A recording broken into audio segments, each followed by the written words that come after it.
जय श्री राम। मेरा आज का ये वीडियो कुंभ राशि के जातकों के लिए है। इस वीडियो में मैं बात करूंगा कि आने वाला जो महीना है जुलाई 2023 वो आपकी राशि के लिए कैसा है, जिसको हम मासिक राशिफल, मंथली प्रेडिक्शन या मंथली हॉरोस्कोप भी कहते हैं। आइए देखते हैं इस महीने ग्रहों की अवस्था, ग्रहों का परिवर्तन, ग्रहों की युति आपको जीवन में क्या देगी।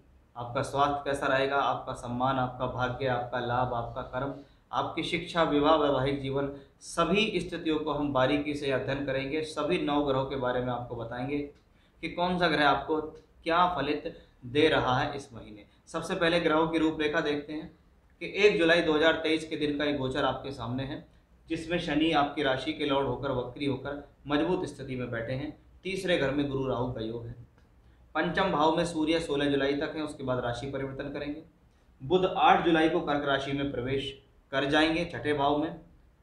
केंद्र स्थान सप्तम भाव में मंगल शुक्र का एक राजयोग बन रहा है इस महीने, और 9th हाउस में आपके केतु। सबसे पहले स्वास्थ्य के दृष्टिकोण से, सम्मान के दृष्टिकोण से देखें तो शनि खूब अच्छी स्थिति में प्रबलदायक दिखाई देते हैं, क्योंकि शनि यहाँ स्वराशि के भी हैं। शनि यहाँ अपनी मूल त्रिकोण राशि के अंदर भी बैठे हैं। साथ ही साथ यही शनि वक्री भी हैं, और सूर्य से दूर होने के कारण ग्रह वक्री है, जिसको हम शक्त और शक्तिशाली कहते हैं। यानी ऐसा ग्रह एक बेहतर परिणाम देने में सक्षम है। ऐसा ग्रह पहले से ज़्यादा पावरफुल होने में सक्षम है। ऐसा ग्रह पहले से ज़्यादा आपको जीवन में मजबूती प्रदान करने में सक्षम है कि आपके कार्य करने की क्षमता बढ़ेगी, आपका लाइफ स्टाइल अच्छा हो जाएगा, आपका इम्यून सिस्टम अच्छा होगा, आप पहले से ज़्यादा एनर्जेटिक महसूस करेंगे। ये स्थिति आपकी शनि की वजह से है। शनि ग्रह लगातार वक्री होकर तीसरे घर पर और दशम भाव पे भी दृष्टि देता है। इसका मतलब है मेहनत में और साहस में किसी प्रकार की कमी नहीं रहेगी। कर्म क्षेत्र को प्रधानता देते हुए आप आगे रहेंगे। कोई बॉडी में आलस नहीं रहेगा। सभी प्रकार से स्थितियां बेहतर रहेंगी। साथ ही साथ मैं ये कह सकता हूं कि शनि दशम भाव पर दृष्टि देंगे तो इस दौरान अवश्य ही साथ आप अपने जीवन में अपने बल पर कुछ खोज कर लाएंगे। ये वो प्रवृत्ति है जो आपको कार्य क्षेत्र के प्रति ज़्यादा सीरियस करती है, जिसको आप खोजबीन प्रवृत्ति की कह सकते हैं। जब हम कर्म भाव की बात करते हैं तो कर्म भाव पर यदि शनि की दृष्टि पड़ रही है तो वहीं कर्म भाव का मालिक मंगल भी अपने ही भाव को देखेगा। यानी कर्म भाव पर राशि के भी मालिक की दृष्टि और मंगल की भी दृष्टि। यानी इस महीने कुछ बड़ा कर्म होने वाला है, इस महीने कुछ बड़ा काम होने वाला है। अब फॉर एग्जाम्पल मान के चलिए, यदि आप अपने जीवन में प्रयास कर रहे हैं नौकरी ढूंढने के लिए कि मुझे नौकरी नहीं मिल रही है, मैं जॉबलेस हूँ, आप इस दौरान प्रयास कीजिए, आपको 40 से 45 दिन में निश्चित नौकरी मिलेगी। ये मंगल और शनि ने योग बनाया। आप अपने कार्य क्षेत्र में प्रसार चाहते हैं, मैं काम को बढ़ाना चाहता हूँ, इस दौरान प्रयास कीजिए, बढ़ जाएगा। नया काम शुरू करना, नए काम की नींव रखना, किसी नई चीज़ की शुरुआत करना, कर्म क्षेत्र का एक्सटेंशन, कर्म क्षेत्र को बढ़ाना, नौकरी में तरक्की दिलाना, नई नौकरी प्राप्त करना, या काम जहाँ कर रहे हैं वहाँ आपको कुछ एक अच्छी औहदा मिल गया। कभी कभी कुछ लोगों को क्या है, प्रमोशन होता है। प्रमोशन क्या है, पद प्राप्ति के साथ। ठीक है जी, अब आपको मैनेजर बनाया जा रहा है, सैलरी भी बढ़ेगी, पद भी बढ़ जाएगा, तो जिम्मेदारियां भी बढ़ जाएंगी।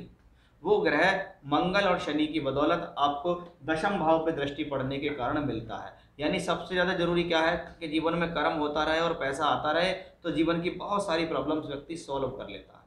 तो वो सॉल्वेशन हमें यहाँ से दिखाई दे रहा है। तो एक अच्छी स्थिति स्वास्थ्य के दृष्टिकोण से, एनर्जी के दृष्टिकोण से और कर्म क्षेत्र के स्थित दृष्टिकोण से बहुत बेहतर ये महीना अभी तक साबित होता दिखाई दे रहा है। अब आप देखिएगा कि मंगल के साथ शुक्र है। शुक्र कौन है, योग कारक। चौथे घर का मालिक यहाँ बैठा है केंद्र में, भूमि जमीन ज़्यादा सुख साधन देता है। इस समय कोई प्लॉट ले सकते हैं, कोई रजिस्ट्री करा सकते हैं, कोई फ्लैट बुकिंग करा सकते हैं, कोई गाड़ी बुकिंग करा सकते हैं, कोई व्हीकल ले सकते हैं, कोई परिवार के अंदर सुख साधन को बढ़ा सकते हैं। वो कहाँ से आता है, शनि से, इससे शुक्र से आता है, जो स्थिति को बेहतर कर रहा है। वही शुक्र भाग्य स्थान का मालिक होकर यहाँ है। कर्माधिपति धर्माधिपति राजयोग बन रहा है इस महीने केंद्र में, कि भाग्य और कर्म के मालिक एक साथ बैठ रहे हैं। इसका सीधा सीधा सा तात्पर्य है कि ये समय एक बड़ी स्थिति की तरफ इशारा करता है। जैसा कि मैं बहुत बार बता चुका हूं कि मैं यहाँ सिर्फ आपका गोचर देख रहा हूँ, मैं आपकी पूरी कुंडली का फलित नहीं कर रहा हूँ। अगर आपकी दशा भी अच्छी चल रही है तो ये बात पक्की है, जो हजारों का काम करते हैं उन्हें हजारों का लाभ, जो लाखों का करते हैं उन्हें लाखों का, जो करोड़ों का करते हैं उन्हें करोड़ों का लाभ ऐसे ही समय में मिलता है। कि कब मेरी ज़िंदगी में वो समय आएगा जब मेरे को कुछ अपॉर्चुनिटी मिलेगी, तो ये वो समय है जिसमें अपॉर्चुनिटी मिलेगी। ये वो शुक्र है जो भाग्य साथ देगा, यही वो शुक्र है जो सुख साधन अर्जित देगा, यही वो शनि मंगल है जो आपके कर्म क्षेत्र को बढ़ाएंगे, आपको मेहनत करने की प्रेरणा देते रहेंगे। तो बहुत अच्छी स्थिति दिखी। अब देखिए, धन बहुत जरूरी है। बिना पैसे कोई काम नहीं होता। और धन का कारक और धन का स्वामी आपके लिए बृहस्पति है। वो धन का बृहस्पति इस या राजयोग में 4 चांद लगाता है कि ये बृहस्पति यहां से बैठकर पंचम दृष्टि से यहां देख रहा है, जहां पे मंगल शुक्र है। बृहस्पति एकादश भाव और दूसरे घर का मालिक है, यानी धन का कारक भी है, धन का स्वामी भी है, और तीसरे घर से बैठकर मंगल शुक्र को देख रहा है। इसका मतलब है कि बृहस्पति भाग्य को भी देखेगा, यहाँ भी देखेगा और यहाँ भी, यानी मंगल शुक्र पे तो बढ़ोतरी हो गई, मंगल शुक्र को तो बल मिल गया। और यही मंगल शुक्र के साथ साथ आपके शनि को भी बल मिल गया, क्योंकि शनि मंगल शुक्र से दृष्ट हो गया। यानी ग्रहों को आप देखें तो शनि, मंगल, शुक्र, बृहस्पति ये सारे आपके फेवर में दिखाई देते हैं। अब पंचम भाव में सूर्य है, सप्तम भाव का मालिक होकर यहाँ बैठा हुआ है।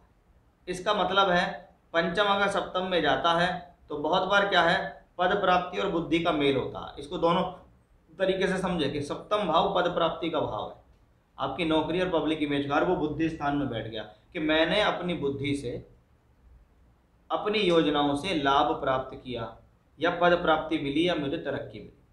अब वही स्थिति आप देखिएगा कि जो सूर्य है सप्तम का मालिक होकर यहाँ है, तो ये प्रेम प्रसंगों के लिए भी जाना जाता है। कभी कभी पढ़ाई करते करते व्यक्ति का रुझान उस तरफ जाता है। मैं यहाँ पढ़ाई पर खास फोकस करना चाहूँगा कि ये सप्तम भाव का मालिक यहाँ बैठा हुआ है 16 जुलाई तक, और ये यहाँ से यहाँ चला जाएगा 16 जुलाई को। जब ये यहाँ जाएगा तो वहाँ पंचम भाव का मालिक भी होगा। तो उन लोगों के लिए जो एजुकेशन कर रहे हैं, विशेष ध्यान दीजिए, जो लोग पढ़ाई कर रहे हैं, इस दौरान आपको किसी भी प्रकार की गलती और गलतफहमी में नहीं रहना है।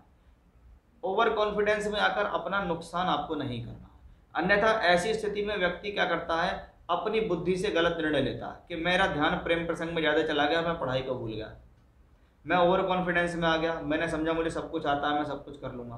तो वो सब स्थितियाँ इसी कॉम्बिनेशन से आती है। यानी इस महीने एजुकेशनली कुछ डगमगाया हुआ दिखाई देता है, इसलिए जो लोग पढ़ रहे हैं वो अपना ध्यान पूरी तरीके से लगा के रखें। अदरवाइज सभी चीज़ आपके फेवर में है, सभी ग्रह, चाहे धन हो, नौकरी हो, व्यापार हो, काम हो, विवाह हो, वैवाहिक जीवन हो, सब कुछ स्पष्ट रूप से बढ़िया दिखाई देता है। लेकिन शिक्षा पर थोड़ा सा विशेष ध्यान देना है, बुद्धि निर्णय पर थोड़ा सा विशेष ध्यान आपको देना होगा। तो ये था कुंभ राशि के जातकों के लिए जुलाई 2023 का मासिक राशिफल। जय श्री राम।